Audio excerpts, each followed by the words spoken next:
Hello everyone, welcome to my channel. तो हम अपने जीके जीएस की सीरीज को स्टार्ट कर लेते हैं। हमारा फर्स्ट क्वेश्चन है,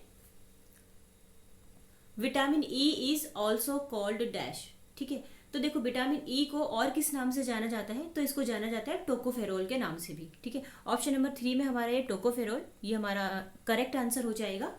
और देखो यहाँ पे विटामिन ई की बात हो रही है, तो विटामिन ई से आप ये याद रखिए कि विटामिन ई की कमी से बांझपन हो जाता है। ठीक है, और उसके अलावा विटामिन में आप इसके टाइप्स को याद रख सकते हैं। जो हमारा विटामिन है ये 2 टाइप्स का होता है। ठीक है, फर्स्ट टाइप मैं यहाँ पे लिख के बता देती हूँ। एक हमारा होता है फैट सॉल्युबल विटामिन और दूसरा हमारा होता है वाटर सॉल्युबल विटामिन। मैं शॉर्ट में लिख रही हूँ बट मैं आपको पूरा प्रोनाउंस करके बता रही हूँ। ठीक है, तो देखो हमारा जो फैट सॉल्युबल विटामिन होता है उसमें हमारा होता है विटामिन ए डी ई के। ठीक है, और वाटर सॉल्युबल विटामिन जो होता है उसमें हमारा होता है विटामिन बी एंड सी। अब बी में भी आप याद रखिए कि बी का ये पूरा ग्रुप होता है। ठीक है, देखो मैंने 2 टाइप्स के विटामिन आपको बताए हैं, एक होता है फैट सॉल्युबल, एक होता है वाटर सॉल्युबल। फैट सॉल्युबल में होता है हमारा विटामिन ए डी ई के, यानी कि सीधा सीधा मैं बोल सकती हूँ वसा में घुलनशील विटामिन होता है विटामिन ए डी ई के, और वाटर में घुलनशील विटामिन होता है हमारा विटामिन बी। और बी के साथ में बी का पूरा ग्रुप, जैसे कि B1 है ना, B2 B3 होता है ना, B1 थायमिन, B2 राइबोफ्लेविन, मतलब ये जितने भी हमारे होते हैं ना, B1 B2 B3 B5, तो ये सारे हमारे बी ग्रुप हो जाएंगे और प्लस में सी। ठीक है, तो ये हमारा विटामिन बी एंड सी ये हो जाता है हमारा वाटर सॉल्युबल विटामिन। ठीक है, तो आप ये सारे एक्स्ट्रा फैक्ट को याद रखेंगे।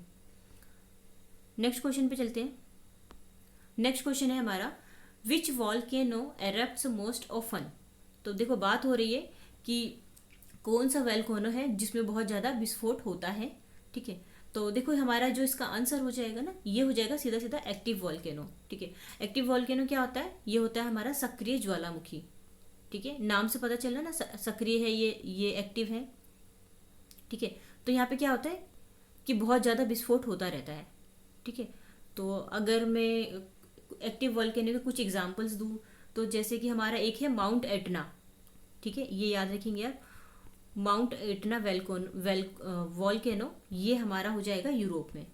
ठीक है, ये जो कि हमारा आता है एक्टिव वॉल्केनो की श्रेणी में। ठीक है, तो आप ये एक्स्ट्रा में याद रखेंगे। नेक्स्ट क्वेश्चन पे चलते हैं। नेक्स्ट क्वेश्चन है हमारा, Hunter commission was appointed in 1882 to examine the dash. तो देखो हंटर कमीशन लाया गया था 1882 में किस चीज़ के एग्जामिन करने के लिए, किस चीज़ की जांच के लिए।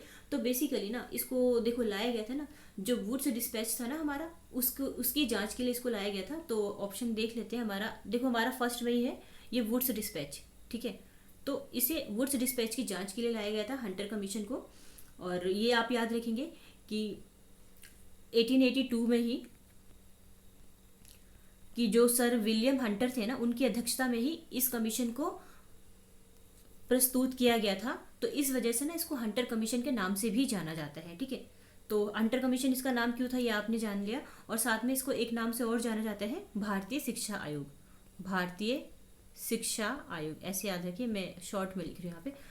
तो अच्छा, इसके कुछ प्रमुख बातों को भी जान लेते हैं। जब हम हंटर कमीशन की बात कर ही रहे हैं, तो हंटर कमीशन में ना कुछ प्रमुख बातें भी थी। जैसे कि पहला अगर मैं बताऊं तो जो प्राइमरी एजुकेशन है ना वो देशी भाषा में होना चाहिए, इस पे ध्यान दिया गया था। और दूसरा जैसे कि जो पिछड़े इलाके हैं उसमें शिक्षा विभाग स्थापित किया जाना चाहिए, इस पे ध्यान दिया गया था। और जो बालिकाएं होती है, जो गर्ल्स हैं, उनके लिए जो शिक्षा होना चाहिए वो बिल्कुल फ्री होना चाहिए, इस चीज़ पे ध्यान दिया गया था। और फोर्थ में आप ये रिलेट कर सकते हैं कि जो धार्मिक शिक्षा है उसको प्रोत्साहन नहीं दिया गया था, क्योंकि शिक्षा जो है उसका आधार धर्म नहीं होना चाहिए, शिक्षा को शिक्षा के आधार पर ही दिया जाना चाहिए, क्योंकि धर्म के होने पर ये भेदभाव उत्पन्न होता है। ठीक है, तो वैसे आप ये 4 पॉइंट आप याद रखेंगे। पहला मैंने आपको बताया, प्राइमरी एजुकेशन जो होना चाहिए वो देशी भाषा में होना चाहिए, और दूसरा जो पिछड़े इलाके हैं उसमें शिक्षा विभाग स्थापित किया जाना चाहिए, और बालिकाओं के लिए निःशुल्क शिक्षा होनी चाहिए, और धार्मिक शिक्षा को प्रोत्साहन नहीं देना। तो ये वैसे मैंने यहाँ पे 3-4 पॉइंट बताए, इसके हालांकि काफ़ी पॉइंट्स है बट ये 4 हमारे मेन पॉइंट्स थे। ठीक है, तो आप ये सारे एक्स्ट्रा फैक्ट याद रखेंगे। नेक्स्ट क्वेश्चन है हमारा,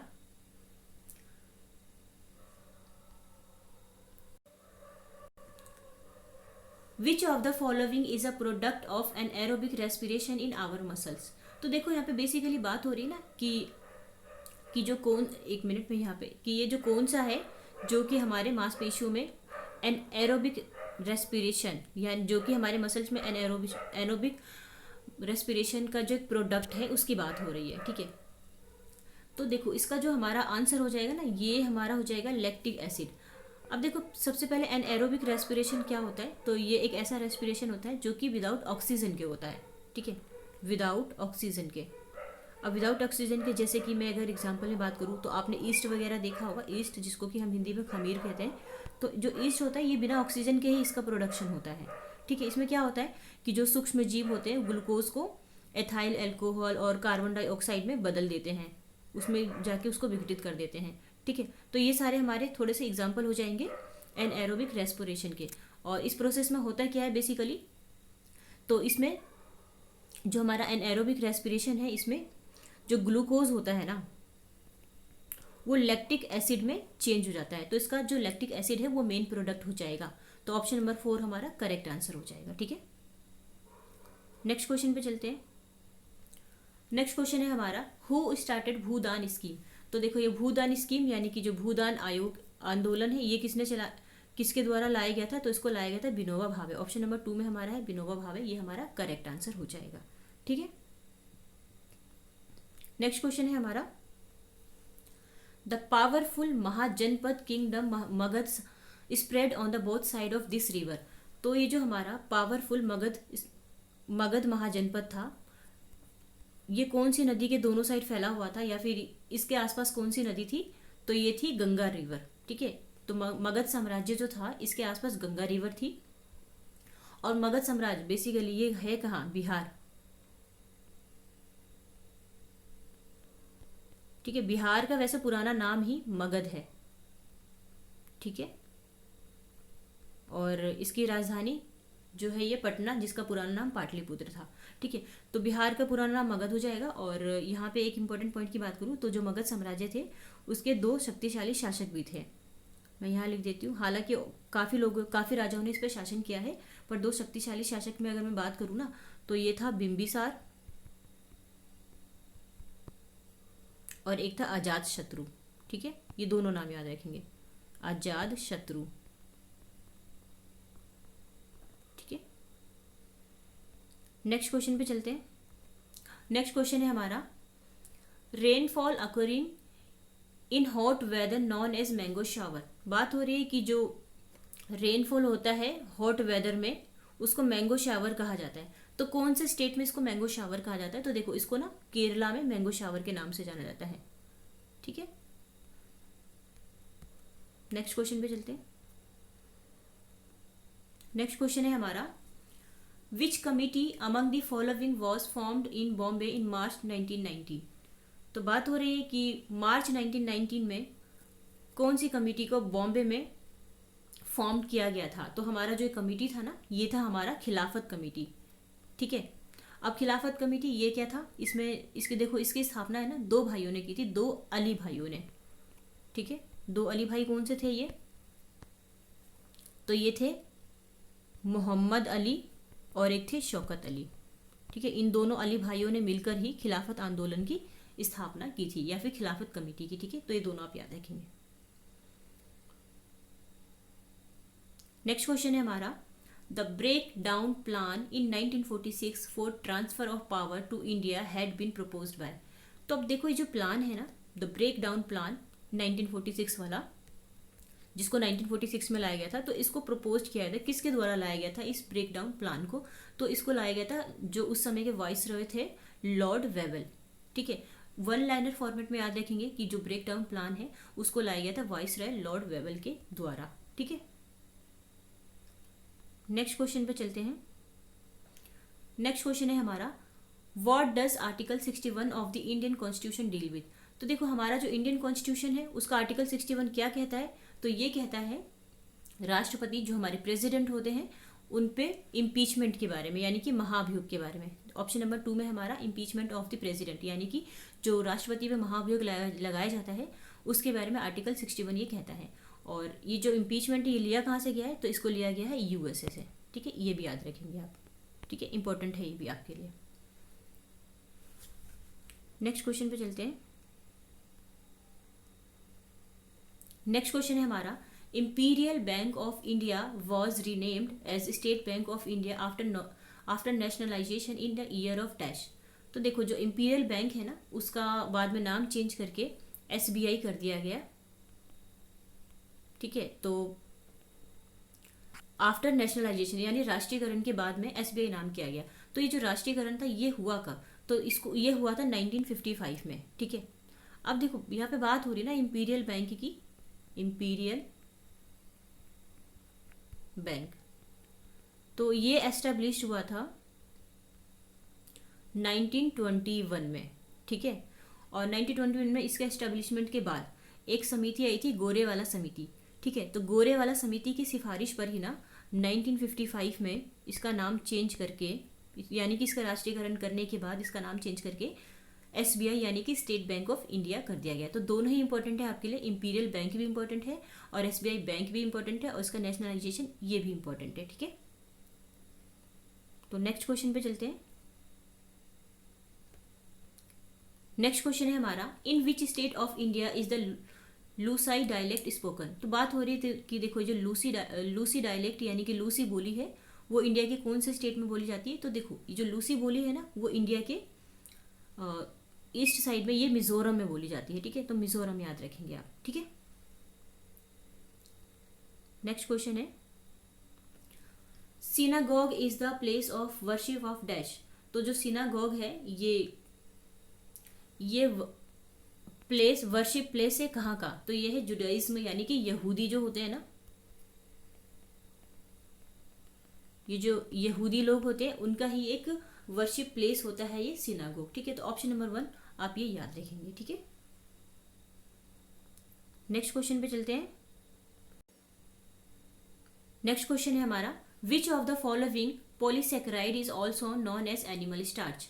तो देखो ये कौन सा पॉलीसेकेराइड है जिसको कि एनिमल स्टार्च के नाम से भी जाना जाता है। तो देखो हमारे यहाँ पे आंसर जो हो जाएगा ये हो जाएगा ग्लाइकोजन। ठीक है, तो जो ग्लाइकोजन है उसको एनिमल स्टार्च के नाम से भी जाना जाता है। एक नंबर में आप इसको याद, एक लाइन में आप इसको याद रखेंगे। ठीक है, नेक्स्ट क्वेश्चन पे चलते हैं। नेक्स्ट क्वेश्चन है हमारा, इन ब्रायोफाइलम रिप्रोडक्शन अकर्स। तो देखो ये जो ब्रायोफाइलम रिप्रोडक्शन होता है बेसिकली वो होता कैसे है, किस माध्यम से होता है? तो ये होता है हमारा थ्रू लीफ के माध्यम से होता है ये ब्रायोफाइलम रिप्रोडक्शन। ठीक है, पत्तियों के माध्यम से ये इसका रिप्रोडक्शन किया जाता है।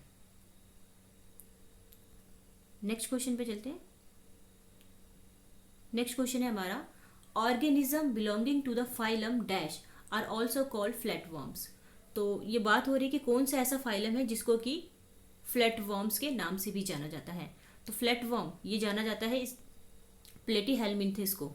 ठीक है, प्लेटीहेल्मिन्थस को ही फ्लैटवर्म के नाम से जाना जाता है। और कौन सा ये हमारा ये फाइलम हो जाएगा, प्लेटीहेल्मिन्थस फाइलम। ठीक है, इसको फ्लैटवर्म के नाम से जाना जाता है। और फ्लैटवर्म में अगर मैं कुछ एग्जांपल बताऊं तो जैसे कि प्लेनेरिया आपने देखा होगा, जो पानी में एक जीव होता है, ये प्लेनेरिया हो जाएगा। और दूसरा हमारा हो जाएगा टैपवर्म। ठीक है, तो ये हमारा आंसर हो हमारा ऑप्शन हो जाएगा, मतलब एग्जाम्पल हो जाएगा ये फ्लैटवर्म का। ठीक है, तो आप ये याद रखेंगे प्लेनेरिया एंड टैपवर्म को। नेक्स्ट क्वेश्चन पे चलते हैं। नेक्स्ट क्वेश्चन है हमारा, which of the following conferences led to the development of World Bank. तो देखो जो वर्ल्ड बैंक है ना उसका जो विकास हुआ वो कौन से कॉन्फ्रेंस के दौरान हुआ था? तो ये हुआ था ब्रेटन वुड्स कॉन्फ्रेंस के दौरान। ये वैसे मैंने भी पीछे भी बताया आपको ब्रेटन वुड्स वाला, क्योंकि ये हमारे क्वेश्चन में ये मतलब कि ये हमारा जो ब्रेटन वुड्स है काफ़ी इंपॉर्टेंट है। या तो इसका ईयर पूछ लेगा या फिर ब्रेटन वुड्स क्या है ऐसा कुछ मतलब पूछ लिया जा सकता है। ठीक है, तो जो वर्ल्ड बैंक इसका विकास हुआ था ब्रेटन वुड्स कॉन्फ्रेंस के दौरान ही। ठीक है, तो आप इसको इतना याद रखेंगे। नेक्स्ट क्वेश्चन पे चलते हैं। नेक्स्ट क्वेश्चन है हमारा, which part is known as conscience of the Indian constitution. तो इंडियन कॉन्स्टिट्यूशन का कंसाइंस किस पार्ट को कहा जाता है, किसे कहा जाता है? तो ये कहा जाता है हमारे जो मौलिक अधिकार है यानी कि फंडामेंटल राइट्स है, इसको ही कंसाइंस यानी संविधान की अंतरात्मा का अधिकार दिया गया है। ठीक है, संविधान की अंतरात्मा कहा जाता है इसे फंडामेंटल राइट्स को। ठीक है, आप ये याद रखेंगे। कितने मौलिक अधिकार है आप मुझे कमेंट में बता सकते हैं, तो अगर बता सकते हैं तो बताइए। नेक्स्ट क्वेश्चन है हमारा, the per capita income shows dash. तो देखो जो पर कैपिटा इनकम होता है यानी कि जो प्रति व्यक्ति आय होता है ना, जो हमारे देश में होता है, वो बेसिकली जो देश में जो लोग हैं उनके जो भी लिविंग स्टैंडर्ड है, उनका जो जीवन स्तर है, बेसिकली ये उसके बारे में बताता है पर कैपिटा इनकम। तो देख लेते हैं लिविंग स्टैंडर्ड या फिर जीवन स्तर के बारे में किस में दिया गया है। Living condition of the people in a, ये तो नहीं बताता ये। लिविंग स्टैंडर्ड्स ऑफ रिच, ये तो बिल्कुल भी नहीं बताता। लिविंग कंडीशन ऑफ पुअर, देखो रिच और पुअर की यहाँ बात नहीं होती है। देखो हमारे पास ऑप्शन नंबर 4 बचा है ना, ये living standard of the people in a country. ठीक है, बात यहाँ पे अमीर गरीबी की नहीं होती, बात यहाँ पे होती है कि जो वहाँ किसी भी कंट्री में जो पीपल है उनका लिविंग स्टैंडर्ड क्या है, उनके जीवन का स्तर क्या है, तो इसके बारे में पर कैपिटा इनकम बताता है। ठीक है, तो ऑप्शन नंबर 4 हमारा करेक्ट आंसर हो जाएगा। नेक्स्ट क्वेश्चन है हमारा, which Indian institute of technology, सीधा मैं कह सकते हैं which IIT has collaborated with DRDO to develop defence technology in August 2022। तो देखो अगस्त 2022 में ना कौन सी IIT ने डिफेंस टेक्नोलॉजी डेवलपमेंट, ठीक है, डिफेंस टेक्नोलॉजी डेवलपमेंट करने के लिए DRDO के साथ समझौता कर लिया है या सहयोग कर लिया है, तो ये हो जाएगा हमारा IIT रुड़की। ठीक है, ऑप्शन नंबर 3 में IIT रुड़की, ये बहुत इंपॉर्टेंट क्वेश्चन है। आप, मैं इसको यहाँ पे स्टार लगा देती हूँ, और अगर हो सके तो आप इसका स्क्रीनशॉट ले लीजिए। ठीक है, नेक्स्ट क्वेश्चन पे चलते हैं। तो देखो हमने 20 क्वेश्चन की सीरीज को कंप्लीट कर लिया है, और अगर आपको ये सेशन अच्छा लगता है तो एटलीस्ट इसको लाइक एंड सब्सक्राइब कर लीजिए। ठीक है, so thank you so much, मिलते हैं नेक्स्ट वीडियो पे।